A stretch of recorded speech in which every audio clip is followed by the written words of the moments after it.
안녕하세요. 이 시간에는 AWS 컴퓨팅에 대해 얘기할 거예요. AWS의 컴퓨팅 자원을 먼저 이해하고 또 어떻게 선택해야 하는지 그리고 서블리스 컴퓨팅 환경에 대해 함께 살펴볼 예정이에요. 그럼 시작해 볼까요? 이 시간에는 먼저 EC2에 대해 알아볼 거고요. 여기서 EC2에 대해 좀 더 이해하고 어떻게 EC2 인스턴스를 선택하는지 알아봅니다. 그리고 기본적으로 알고 있어야 할 컴퓨팅 관련 서비스인 ELB 오토스케일링에 대해 알아볼 거예요. 마지막으로는 서버리스 컴퓨팅 환경으로 람다, 파게이트에 대해 함께 살펴볼 겁니다. AWS에는 크게 세 가지 형태의 컴퓨팅 옵션이 있어요. 먼저 EC2는 여러분들이 가장 친숙한 형태죠. 가상화 기술을 이용한 서버 인스턴스 서비스입니다. 그리고 컨테이너를 위한 오케스트레이션 서비스인 ECS, EKS가 있는데 이 위에서 서버 인스턴스를 관리할 필요가 없는 파게이트를 이용할 수 있어요. 그리고 서버리스 형태로 코드를 실행할 수 있는 람다가 있습니다. 우리는 제일 먼저 EC2에 대해 살펴보겠습니다. EC2는 클라우드에서 쉽게 시작 종료할 수 있는 컴퓨팅 리소스죠. EC2는 실제 어떻게 서비스할까요? EC2 안에도 실제 많은 물리 서버들이 있어요. 그 물리 서버들을 위해 가상화 기술을 통해서 하이퍼바이저와 가상 머신을 올려서 클라우드 컴퓨팅 환경을 구성하게 됩니다. EC2에서는 리눅스, 윈도우뿐 아니라 맥까지 여러 시스템 운영 환경을 선택할 수 있고 여러 종류의 CPU를 통해서 다양한 워크로드를 효과적으로 처리할 수 있어요. EC2의 저장소로는 두 가지 타입이 있습니다. 먼저 인스턴스 스토어는 인스턴스에 붙어있는 저장소예요. 직접 붙어있으니까 매우 빠르고 대신에 인스턴스를 종료하면 데이터도 함께 사라집니다. 대부분은 인스턴스 스토어보다 EBS를 사용하게 되죠. EBS는 AWS의 컴퓨팅 루스에서 사용하도록 설계된 고성능 블록 스토리지 서비스의 형태와 I/O 성능에 따라서 다양한 옵션들을 제공하고 있습니다. 여러분들이 EC2를 구성하게 되면 대부분 이 오른편에 있는 것 같은 형태가 될 거예요. EC2의 저장소로 EBS를 지정하게 되고 여기에 올릴 머신 이미지로 리눅스, 윈도우즈 등을 선택해서 구성하는 형태가 됩니다. AWS에는 정말 광범위하고 세분화된 인스턴스를 제공하고 있고 그래서 여러분들의 워크로드에 가장 적합한 유형의 인스턴스를 선택할 수 있습니다. 용도에 따라서 컴퓨팅, 메모리, I/O, 그리고 GPU 특화된 인스턴스를 제공하고 있고 각 타입에 따라서 메모리 확장, 네트워크 강화 등 다양한 추가 기능이 탑재된 인스턴스를 선택할 수 있어요. 또한 이 이유에서 여러 운영체제들을 사용할 수 있습니다. 이제 인스턴스 표기법에 대해 설명을 하고 하는데요. 이 표기법만 잘 이해하고 계시면 처음 보면 외겨처럼 보이는 인스턴스 유형의 의미를 잘 이해하실 수 있을 거예요. 제일 앞에 있는 영문 표기는 인스턴스 패밀리를 의미해요. 어떤 건 컴퓨팅 특화되어 있고 어떤 건 메모리 특화되어 있고 각각의 특징이 있습니다. 그 다음에 있는 숫자, 여기서는 5라고 표시되어 있죠. 이건 세대를 의미해요. 1세대, 2세대, 3세대 이렇게요. 이 예제에서는 5세대네요. 세대가 올라가면 당연히 성능은 좋아지겠죠. 성능은 올라가면서 가격은 내려갑니다. 그래서 여러분들은 특별한 이유가 있지 않는 한 최신 세대 인스턴스를 사용하시는 게 좋아요. 그 다음에 있는 영문 소문자 표기는 옵셔널한 표기로 추가 기능을 표시해요. 추가적으로 장착된 무기 같은 거예요. 여기에 X가 붙어 있으면 메모리를 확장한 것이고 G가 붙어 있으면 AWS 그래비턴 프로세스를 사용하는 걸 의미합니다. 제일 마지막에는 인스턴스 크기를 표시하는데 티저스 사이즈를 표기합니다. large는 2CPU고 xlarge는 4CPU고 이런 의미예요. 인스턴스 유형 표기법이 어떻게 보면 복잡한데 그 의미만 알면 인스턴스 타입을 보다 빠르게 이해할 수 있습니다. 이제 인스턴스 분류에 대해서 조금 더 자세히 한번 살펴볼게요. 범용 인스턴스는 균형 있는 컴퓨팅, 메모리, 네트워킹 리소스를 제공하고 다양한 여러 워크로드에 사용할 수 있어요. 이 인스턴스는 일반적인 웹서버, 코드 리퍼토리와 같은 그런 어플리케이션에 적합합니다. 컴퓨팅 최적화 인스턴스는 고성능 프로세서를 활용하는 컴퓨팅 집약적인 애플리케이션에 적합해요. 이 제품군에 속하는 인스턴스는 배치 처리 워크로드, 미디어 트랜스코딩, 그리고 고성능 웹서버 등 컴퓨팅 집약적인 애플리케이션에 매우 적합합니다. 메모리 최저가 인스턴스는 메모리에서 대규모 데이터를 처리하는 워크로드를 위한 빠른 성능을 제공하기 위해 설계되었어요. 가속화된 컴퓨팅 인스턴스는 부동 소수점 계산이나 그래픽 처리 등의 기능을 훨씬 효율적으로 수행합니다. 이런 식으로 인스턴스 타입에 따라서 각각의 특징이 있어요. 여러분들의 워크로드 특징에 맞는 인스턴스 타입을 선택을 해야 합니다. 그러면은 각각의 케이스에 대해서 어떤 인스턴스 타입을 선택을 해야 될까요? 한번 같이 살펴볼게요. 먼저 범용 웹서비스 어플리케이션 서버예요. 어떤 인스턴스 타입을 사용할까요? 네, 이런 경우에는 범용 인스턴스 타입인 M타입을 선택을 합니다. 그리고 두 번째를 한번 볼게요. REST API 서비스인데 트래픽이 많고 메시지 사이즈도 크대요. 기본적으로 M타입을 선택을 해볼 수 있고요. 그런데 프로세싱 파워는 많이 안 쓰더라도 큰 네트워크 대역폭이 필요할 수 있어요. 이런 경우에는 C타입을 생각해 볼 수 있습니다. 그리고 세 번째, 오로라 MySQL DB에 적용할 인스턴스예요. 네, 여기는 기본적으로 범용 타입인 M타입을 고려해 볼 수 있는데 데이터 양도 많고 복잡한 쿼리가 많다면 고성능을 위해 R타입을 적용해 볼 수 있어요. 네 번째, 스토리지 I/O 의존이 큰 어플리케이션이네요. 네, 고성능 I/O가 필요하겠죠. 이런 경우라면 I타입을 고려해 볼 거예요. 네, 다섯 번째, 새벽에 컴퓨팅 연산이 큰 배치 작업이래요.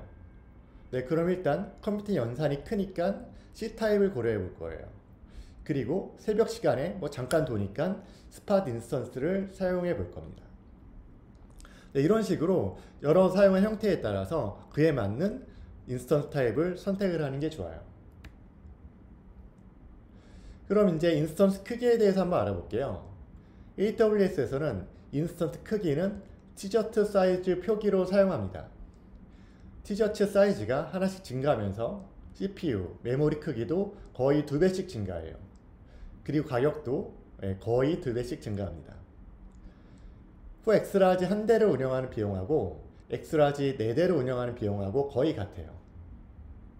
물론 4엑스라지의 CPU, 메모리 용량은 엑스라지 대비 약 4배 정도가 높고요. 그럼 이 말은 어떤 걸 의미하는 걸까요? 이것은 시간에 따른 고객의 워크로드 크기에 대한 변화 그래프입니다. 만약에 M5를 사용한다면 총 29개의 M5 인스턴스가 필요해요. 대신에 T2 스몰을 사용한다면 50개의 인스턴스가 필요합니다. M5는 CPU, 메모리 크기가 크기 때문에 하나의 인스턴스에서 더 많은 워크로드를 처리할 수 있고 T2 스몰은 인스턴스 하나에서 처리할 수 있는 워크로드 크기가 상대적으로 작겠죠. 그런데 같은 양의 워크로드에서 T2 스몰이 훨씬 더 많은 인스턴스가 필요하지만 총 가격은 50%나 저렴합니다. 워크로드 크기에 최적화된 인스턴스를 사용했기 때문이죠. 우리는 하나의 애플리케이션이 잘 동작할 만한 사이즈지만 너무 크지 않은 또 적절한 컴퓨터 장을 찾아서 그에 맞는 인스턴스 크기를 사용해야 돼요. 네, 그럼 우리는 최적의 인스턴스 크기를 어떻게 선택을 할까요? AWS에서는 최적의 인스턴스 크기를 선택하기 위한 방법으로 두 가지 도구를 제공하고 있어요. 코스트 익스플로러, 컴퓨터 옵티마이저 이 두 개죠. 먼저 코스트 익스플로러에서는 최근 14일간의 CPU, 메모리 사용을 기반으로 해서 인스턴스의 적정한 크기를 권장을 하고 있고요. 컴퓨터 옵티마이저는 사용료를 포함한 여러 지표에 대한 머신러닝을 통해서 불필요한 비용을 줄이고 성능을 향상시킬 수 있는 최적의 리소스를 권장합니다. 그럼 컴퓨터 옵티마이저에 대해서 조금 더 살펴볼게요. 네, 컴퓨터 옵티마이저 화면으로 들어가면 이런 식의 화면들을 볼 수가 있어요. 여기 왼쪽 내용을 보면은 61.5%가 오버 프로비전 됐죠. 그리고 30%가 언더 프로비전 됐습니다. 이건 좀 더 최적화할 여지가 있어요. 좀 더 자세히 들어가서 한번 볼게요. 이걸 보면은 오버 프로비전드 된 인스턴스 내역들을 볼 수가 있죠. 이 중에서 인스턴스 하나를 찍고 한번 들어가 보겠습니다. 네, 들어가 보면은 이렇게 여기에 맞는 그런 적절한 인스턴스를 추천을 해줘요. 여기서 M5 타입을 R5 라지 타입으로 바꾸면은 시간당 0.066불 비용을 줄일 수 있다고 얘기를 합니다. 퍼포먼스 리스크는 굉장히 낮고요. 네, 이런 식으로 어떤 현재 사용률에 대해서 분석을 해주고 또 추천해주는 그런 서비스를 여러분들을 사용할 수 있습니다. 이슈2를 사용할 때는 여러 가지 비용 옵션이 있어요. 온 디맨드는 필요할 때마다 이슈2를 생성해서 사용하는 옵션이고요. 여러분들 처음에 이렇게 사용을 하겠죠. 예약 인스턴스는 일종의 약정 상품으로 사용하는 컴퓨팅 리소스가 어느 정도 안정되었을 때 사용을 하면 비용을 줄일 수가 있습니다. 세이빙스 플랜은 예약 인스턴스에 좀 더 유연성을 준 구매 옵션으로 보면 되고요. 스팟 인스턴스는 가장 저렴하게 사용할 수 있는 옵션이에요. 대신 스팟 인스턴스를 사용하면 인스턴스가 자동으로 수거될 수 있기 때문에 내 결함성을 갖춘 워크로드 또는 구동 시간이 한정된 워크로드에 적합합니다. 그런데 리소스가 자동으로 수거되기 전에 미리 알림을 받을 수가 있어요. 여러분들의 운영 환경에서 이 알림을 받아서 해당 인스턴스가 올라간 서비스를 그레이스풀 셧다운 되도록 구성하면 아주 비용 효율적으로 인스턴스를 활용할 수 있습니다. 여기까지는 이슈2에 대해 인스턴스를 어떻게 구분하고 선택하는지 살펴봤습니다. 그럼 이제 함께 활용할 수 있는 추가 서비스들에 대해 살펴볼게요. 우리가 이슈2를 구성해서 사용할 때 가장 많이 함께 구성하는 것이 ELB입니다. ELB는 애플리케이션 트래픽을 분산해 주는데 이슈2 컨테이너뿐 아니라 IP 주소를 기반으로 분산되고 서벌리스 함수 서비스인 람다에 대해서도 분산을 해줍니다. 애플리케이션에 적용하는 ELB에는 크게 세 가지 종류가 있는데요. 애플리케이션 로드 밸런서, 네트워크 로드 밸런서가 있고요. 지금은 디프리케이트된 클래식 로드 밸런서가 있습니다. 먼저 애플리케이션 로드 밸런서, 즉 ALB는 L7 서비스들을 제공하고요. MSA 패턴 관점으로 얘기하면 서버 사이드 디스커버리 라우터 역할을 수행합니다. 이 ALB는 호스트 그리고 경로 기반으로 라우팅을 제공하고요. SSL을 언로딩해서 연결되는 내부 서비스들의 SS 처리 부담을 줄여줄 수 있습니다. 그리고 내부에서 자체적으로 스케일링이 되기 때문에 많은 트래픽도 처리할 수 있어요. 그리고 네트워크 로드 밸런서 NLB는 L4 수준의 서비스를 제공하기 때문에 TCP, UDP에 대한 로드 밸런싱에 주로 사용하고요. 초당 수백만 건의 트래픽을 아주 낮은 레이턴시로 처리해서 높은 수준의 성능을 제공하고 있습니다. 여러분들이 백엔드 서비스의 클러스터를 구성해서 로드 밸런싱이 필요한 경우에는 ELB를 사용해서 구성하게 되고요. 조금 더 복잡한 환경에서는 NLB와 ALB를 함께 구성해서 사용하기도 합니다. 여러분들의 서비스 트래픽은 가변적인 경우가 많죠. 일거 시간에는 트래픽이 높았다가 새벽 시간에는 거의 없기도 하고요. 어떤 이벤트를 하는 시간대에는 평소보다 훨씬 높은 트래픽이 발생하기도 합니다. 이런 경우에는 오토스케일링을 구성하면 좋은데요. 우리는 오토스케일링 구성을 통해 변화하는 수요에 동적으로 대응하고 비용을 최적화할 수 있습니다. 오토스케일링의 기능은 크게 두 가지로 나눠볼 수 있는데요. 오토스케일링 안에 어떤 인스턴스에 문제가 생겨서 서비스할 수 없게 된다면 이슈2 오토스케일링은 비정상적인 인스턴스를 제거하고 새로운 정상적인 인스턴스를 띄웁니다. 그리고 CPU 네트워크 등 여러 기준의 사용량에 따라 인스턴스를 자동으로 확장해서 서비스를 가능하게 하고요. 또 사용량이 낮을 때는 인스턴스 수를 축소해서 비용을 절약하게 하는 기능을 제공합니다. 우리가 트래픽에 따라 인스턴스 수를 효율적으로 관리하려면 오토스케일링의 사용은 필수라고 볼 수 있어요. 그럼 이슈2 오토스케일링 환경을 어떻게 구성할까요? 우리는 오토스케일링 그룹을 구성할 때 손으로 이슈2를 하나씩 생성해서 오토스케일링에 등록하는 형태는 당연히 아니겠죠. 우리는 이슈2 플릿을 생성하고 관리하는 주체가 오토스케일링 그룹이 되는 거예요. 그러면 오토스케일링 그룹을 생성하면 자동으로 이슈2들이 생성이 되겠죠. 우리는 이슈2 생성에 대한 여러 정보들을 작성해 줘야 한다는 거예요. 그럼 이런 정보들은 어디 작성할까요? 네, 이런 정보들은 라운치 템플릿에 작성을 합니다. 우리는 이렇게 라운치 템플릿을 먼저 만들고 오토스케일링 그룹을 생성하면서 이 라운치 템플릿에 나와 있는 대로 인스턴스를 띄우라고 얘기를 해요. 그리고 오토 스케일링 그룹에는 EC2를 몇 개까지 유지할 건지, 어떤 기준으로 스케일링 할 건지 스케일링 정책을 정의합니다. 이렇게 오토 스케일링을 생성하면 이제 인스턴스가 쏙쏙 뜨게 돼요. 그럼 이제 들어오는 트래픽을 여기 여러 인스턴스들로 잘 나눠 보내야겠죠. 우리는 오토 스케일링 그룹을 생성하면서 여기 적용할 로드 밸런서를 지정할 수 있고, 그러면 EC2가 생성되면서 로드 밸런서에 붙는 이런 모습을 갖고 있어요. 좀 더 정확히는 로드 밸런서의 타겟 그룹에 붙습니다. 이제 스케일링 폴리시에 대해 좀 더 얘기해 볼게요. 제일 먼저 손으로 직접 스케일링을 지정하는 방법이 있습니다. 원하는 인스턴스 개수를 지정하면 이에 맞게 서버 개수가 조정됩니다. 그리고 다이나믹 스케일링은 특정 지표에 따라서 스케일링 되도록 할 수 있어요.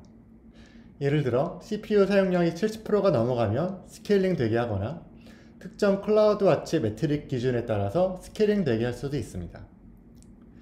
스케줄드 스케일링은 시간에 따라 트래픽 예측 가능할 때 사용하면 좋은데요. 새벽에는 트래픽이 없으니까 서버 개수를 줄이고, 내일 2시에는 이벤트가 있으니까 그 시간에 서버를 늘려놓게 할 수 있습니다. 프리딕티브 스케일링은 수요 변화 패턴이 반복되는 애플리케이션에 적합합니다. 과거 패턴으로부터 학습하고 예측된 수요에 앞서 인스턴스를 시작해서 인스턴스에 워밍업 시간을 제공합니다. 이런 다양한 스케일링 정책을 활용할 수 있어요. 여러분들의 사용 패턴에 맞게 설정해서 사용하시면 좋습니다. 인스턴스 커넥트는 여러분들이 직접 서버에 접속할 때 사용하면 유용한 도구인데요. 우리가 이 기능을 사용하면 별도의 SSH 클라이언트 없이도 인스턴스 안으로 들어갈 수 있습니다. 이 방법을 사용해서 인스턴스에 접근하면 SSH 키를 로컬에 저장할 필요가 없고요. 별도의 SSH 키 관리 없이 서버에 접속할 수 있습니다.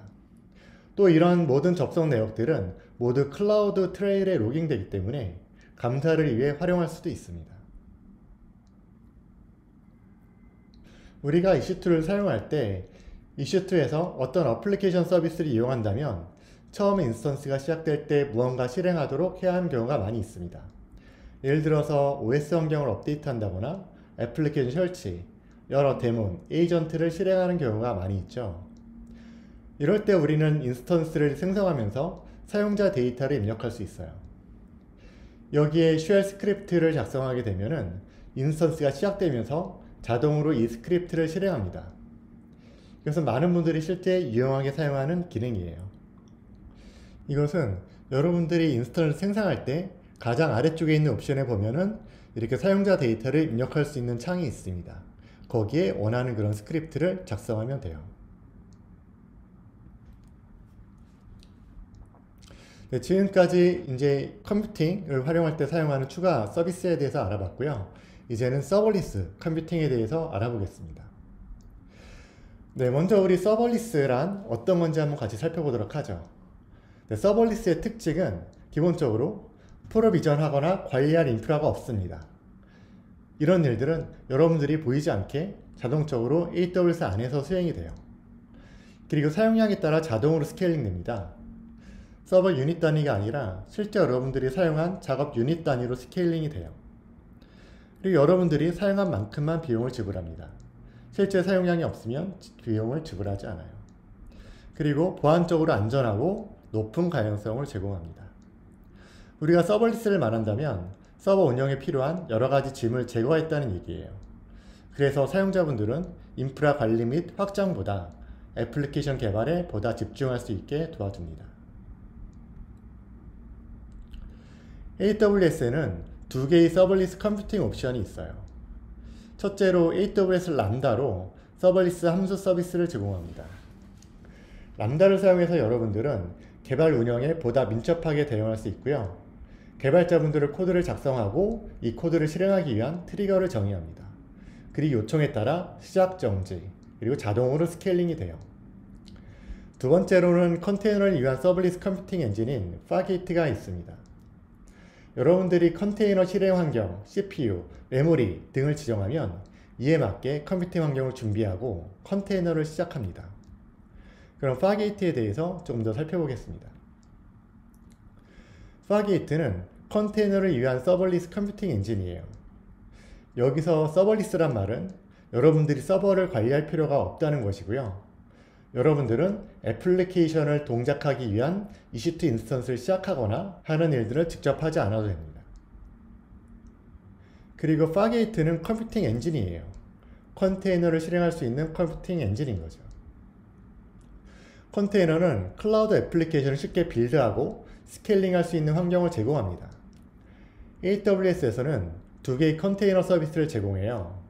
먼저 ECS는 완전한 관리형 서비스로 AWS 안에서 보다 쉽게 컨테이너 서비스를 관리할 수 있게 해줍니다.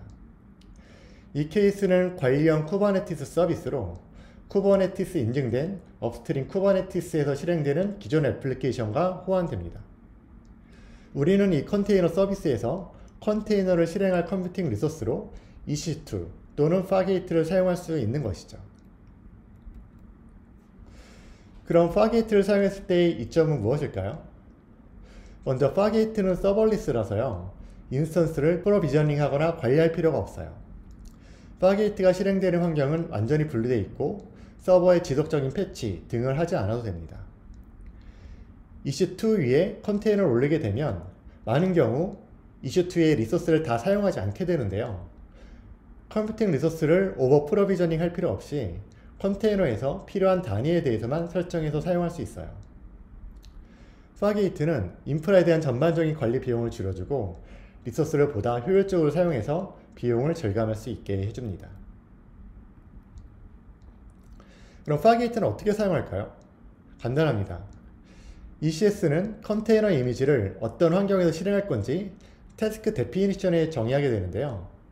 여기서 requires compatibility 부분에 파게이트를 실행한다고 명시해주면 됩니다. 그리고 이 KS에서도 매니페스트 파일에 파게이트를 사용할 거라고 기술해주면 돼요. 이렇게 간단한 설정으로 컨테이너가 파게이트에서 실행되게 할 수 있어요. 그럼 이제 람다에 대해서 한번 같이 살펴볼게요. 람다는 서버를 프로비저닝 하거나 관리할 필요 없는 펑션 애저 서비스라고 함수 단위로 실행 환경을 갖는 완전한 서버리스 환경이에요. 코드를 작성할 때는 다양한 프로그래밍 언어를 지원하고 또 컨테이너도 올릴 수 있습니다. 코드를 작성한 뒤에는 스케일링을 하거나 가용성을 따로 고민하지 않아도 돼요. 여러분들 눈에 보이지 않는 곳에서 자동으로 스케일링이 됩니다. 그리고 실행시간, 메모리에 따라서 사용한 만큼만 과금이 됩니다. 람다는 다양한 형태로 사용할 수 있는데요. 특히 어떤 간단한 서비스를 올릴 때 EC2에 올리면 빌드 배포, 환경도 구성해야 하고 프로세스가 잘 살아있나 모니터링도 해야 하고 복잡해지는데요. 람다를 사용하면 코드만 작성해서 올리면 되니까 많은 복잡한 작업이 간단해집니다. 람다는 내부에서 로드 밸런싱, 오토 스케일링, 에러 핸들링, OS 및 실행 환경에 대한 관리 등을 해주고 있기 때문에 내가 이런 부분에 대해서 거의 신경 쓰지 않아도 돼요. 그럼 람다 애플리케이션은 어떻게 동작할까요? 먼저 람다 함수가 있습니다. 우리는 람다 함수를 작성할 때 노드, 파이썬, 자바, 고 등등 여러가지 언어들을 활용할 수 있고요. 그리고 또 여러분들만의 런타임 환경들을 올릴 수가 있습니다. 이 펑션은 이벤트 소스 트리거 위에 동작을 하게 되는데요. 어떤 데이터가 변경되었다든지 어떤 엔드포인트로 요청이 들어왔다든지 아니면 어떤 리소스 상태가 변화되었든지 이런 여러가지 리소스에 대해서 트리거를 설정할 수 있습니다. 그리고 람다 함수 내에서는 뒤에 여러가지 서비스가 연동해서 애플리케이션 비즈니스를 수행하게 되는 거죠. 그러면 람다 함수는 어떻게 구성이 될까요? 제일 먼저 함수의 진입점으로 핸들러 함수가 있습니다. 이벤트가 트리거 되었을 때 호출되는 곳이에요. 이 핸들러 함수는 두 개의 인수가 있는데요. 먼저 이벤트 객체는 람다를 호출하면서 전달받게 되는 객체예요. 예를 들어서 API 게이트웨이를 통해서 REST API 요청이 들어왔다고 하면요. 이 요청에 대한 데이터가 있고요. S3 객체가 변경되면서 트리거 돼서 호출된 거라고 하면은 S3 객체에 대한 정보가 들어옵니다. 두 번째로는 컨텍스트 객체인데요. 여기에는 리퀘스트 아이디 등 여러가지 런타임 관련된 정보들을 담고 있어요. 우리는 이렇게 핸들러 함수가 트리거되면 안에 있는 로직을 실행하고 결과를 리턴하는 이런 함수 구조를 갖습니다. 실제 람다 콘솔은 이렇게 구성이 되어져 있어요. 이렇게 람다 콘솔에서 직접 여러분들이 코드를 작성할 수 있게 하는 간단한 코드 에디터를 제공을 하고요. 그리고 또 작성한 코드에 대해서는 테스트할 수 있게 하는 그런 테스트 프레임워크도 제공을 합니다. 물론 여러분들은 콘솔을 사용해서 개발을 해도 되고요. 그리고 또 여러분들만의 로컬 개발 환경을 사용해서 인텔리지 또는 VS 코드 같은 것들을 사용하고 그리고 git 소스 저장소를 통해서 개발하고 람다에 배포를 할 수가 있어요. 이때 배포를 할 때는 무중단 배포로 가능하고요. 어떤 자동화된 까나리, 블루, 그린 배포들도 제공을 해요. 람다에서는 여러가지 모니터링 매트릭을 제공을 하고요. 그리고 또한 로그들을 클라우드와치 로그스에 남겨서 이런 디버깅 할 수 있는 환경들도 같이 제공을 하고 있습니다. 이렇게 여러분들은 람다 콘솔을 사용해서 개발을 해도 되고요. 여러분들만의 그런 로컬 개발 환경을 구축해서 사용하셔도 됩니다. 람다는 어떤 형태로 사용할 수 있을까요? 간단하게 메모 서비스에 대한 예제를 구성해 봤어요. 먼저 코그니트를 사용해서 인증을 하고요. 그리고 메모 목록을 가져오고 메모 내용을 불러오고 메모를 작성하는 각 기능별로 람다 함수를 구성할 수 있어요. 그리고 메모를 작성할 때는 함께 사진도 업로드 가능하고요. 사진이 업로드 되면은 이게 또 람다 함수를 트리거해서 썸네일을 생성해서 썸네일을 저장하고 또 썸네일 관련된 정보를 DB에 저장하고 하는 일들을 할 수가 있습니다. 람다는 웹 어플리케이션 뿐만이 아니고 데이터 실시간 프로세싱 등을 포함해서 정말 다양한 활용 사례가 있습니다. 여러분들도 람다를 잘 활용하셔서 높은 개발 생산성을 가져가시면 좋겠습니다. 네, 그럼 이제 마지막으로 오늘 같이 살펴본 내용들을 정리해 볼까요? 우리는 먼저 이슈2에 대해서 알아봤죠. 우리는 인스턴스 타입들이 어떤 특징을 갖고 있는지 같이 살펴봤고요. 세대, 크기, 선택에 대해서 살펴봤어요. 그리고 또 우리는 인스턴스 타입을 어떻게 선택하면 좋은지 같이 살펴봤습니다. 또한 우린 컴퓨팅 관련 추가 서비스를 살펴봤죠. 어플리케이션 로드 밸런서, 네트워크 로드 밸런서의 특징을 살펴봤고요. 그리고 또 오토 스케일링 그룹을 구성하는 방법들, 그리고 여기에 적용할 수 있는 스케일링 폴리시에 대해서 살펴봤어요. 그리고 서버리스 컴퓨팅에 대해서는 컨테이너를 실행할 수 있는 컴퓨팅 리소스인 파게티에 대해서 살펴봤고요. 코드를 실행할 수 있는 서버리스 환경인 람다에 대해서 살펴봤습니다. 오늘 AWS에서의 컴퓨팅 리소스에 대해서 살펴봤는데요. 여러분들이 이런 컴퓨팅 리소스들의 특징을 잘 이해하시고 원하는 목적에 따라 잘 사용하셨으면 좋겠습니다. 감사합니다.